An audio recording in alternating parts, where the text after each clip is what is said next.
How to schedule a UPS pickup at home. Let's get started. For that, first of all, open up your browser. In the search bar, you can go ahead and simply search for ups.com and land in their official website. After that, simply tap on this menu icon, then select schedule a pickup. Now, if you already have a shipping label,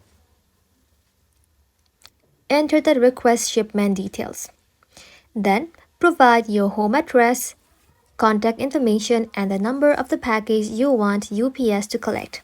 After that, choose your preferred pickup date and available time window. And if pickup fee applies, complete the payment using your credit card or UPS account. Once your request is completed, simply have your package ready and the UPS driver will come pick it up during your selected time. That's it. Thank you all for watching. If this video was helpful, consider subscribing to our channel and liking this video.